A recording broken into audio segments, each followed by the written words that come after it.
मेरी महामाई शरीरों पर आकर अपनी हाजिरी देती है।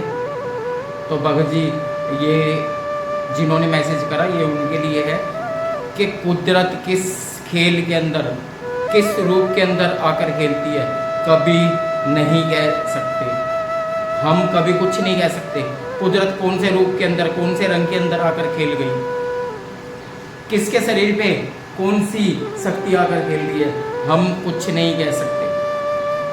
ये शक्ति ही खुशी होती है किस शरीर पे हाजिर हो रही है और किस शरीर पे नहीं हो रही। पर हाँ, बिना गुरु के शरीरों पर कभी हाजिरियाँ किसी शक्ति की नहीं आ सकती। खुद महाराज बाबा ही, गुरु महाराज की हाजिरी ऐसे किसी शरीर पे हाजिर नहीं होती। हमारे सतगुरु जी संत बाबा अरवेल सिंह जी ने भी इस चीज़ के वचन करे थे कि शरीर पे पौन तो आ सकती है, पौन का मतलब होता है विचार आना, विचारों के खेल आने, पर खुद बाबा ही किसी के शरीर पे बिना गुरु धारणा के कभी हाजिर नहीं हो सकते। वचन होते हैं,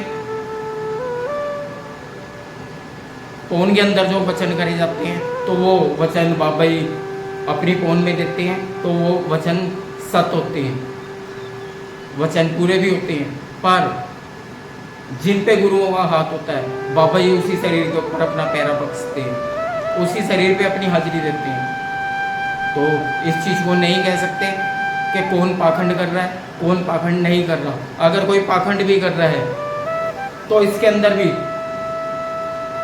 हम सिर्फ पाखंड ही कह रहे हैं, पर हम तस्वीर का दूसरा रुख नहीं देख रहे। कैसे नहीं देख रहे कि वो पाखंड करते हुए भी, अगर वो पाखंडी है, पाखंड कर रहा है, तो उसमें भी वो कई संगतों को बुरे रास्ते से बचाकर परमात्मा की तरफ लगा रहा है। गुनाह तो एक ही कर रहा है कि पाखंड करके, पर पुण्य कितना कमा रहा है। कोई शराब भी है, कोई घर परिवार को नहीं मानता, कोई धर्म को नहीं मानता, कोई सेवा भक्ति में नहीं होता। वो जब वो एक लड़े लगते हैं तो वो सब सेवा से भी जुड़ते हैं, जाप से भी जुड़ते हैं, परिवार से भी जुड़ते हैं, शराबी शराब छोड़ देते हैं। सिर्फ किसकी बात के ऊपर, किसकी वचन के ऊपर, जो जिसे हम बोल रहे हैं कि वो पाखंडी है। अगर वो पाखंड करते हुए संगतों को अच्छे रास्ते पर ला रहा है तो इसके अंदर गुनाह होते हुए भी पुण्य है। मेरी सोच है, मैं मानता हूँ इस चीज़ को कि वो गलत भी है तो भी कई लोगों को वो परमात्मा के साथ जोड़ रहा है, परमात्मा से मेल कर रहा है, तो गलत नहीं है। पर हाँ, एक गुनाह जो है वो गुनाह ना करते हुए तो भी संगत को परमात्मा के साथ जोड़ सकता है, सत्संग कीर्तन करके परमात्मा के साथ मेल करा सकता है। तो हम इस चीज़ को कभी नहीं कहते कि कौन पाखंड कर रहा है, कौन नहीं कर रहा। सब अपने कर्म कर रहे हैं, अपने कर्मों के भागीदार भी वो खुद हैं। उसमें ना कोई गुरु भागीदार होता है, ना परिवार भागीदार होता है। सिर्फ भागीदार कौन होता है? वो अकेला। अगर वो भक्ति कर रहा है तो शायद उसके पाखंडों पर भी पर्दा डला रहता है।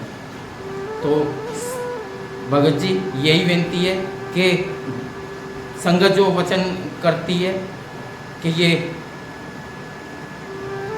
हाजिरियाँ नहीं आती, महामाई माँ भवानी कभी किसी के शरीर पे हाजिर नहीं होती, जरूर होती है। माँ ज्वाला हाजिर होती है, माँ चिंतपूर्णी होती है, माँ ज्वाला कालका हाजिर होती है, शरीरों पर जरूर हाजिर होती है। पर कई जगह पर योगिनियाँ होती हैं, महामाई की सेविकाएं जो उनके साथ साथ चलती है। कई सेवादारों पर योगिनियाँ हाजिर होती है। तो जब योगिनियाँ हाजिर हो सकती है तो महामाई क्यों नहीं हाजिर हो सकती? शक्ति का शरीर पे असर जरूर होता है, शरीर के साथ शक्ति जरूर रहती है। तो यही विनती है, किसी को कभी पाखंडी या ढोंगी ना कहा जाए। उसका ये रूप भी देखा जाए कि वो भक्ति करते हुए कितने लोगों को परमात्मा के साथ जोड़ रहा है। मन में शुद्ध विचार रहने चाहिए और मन को पवित्र बनाए रखना चाहिए। जय बाबे दी, जय माता दी।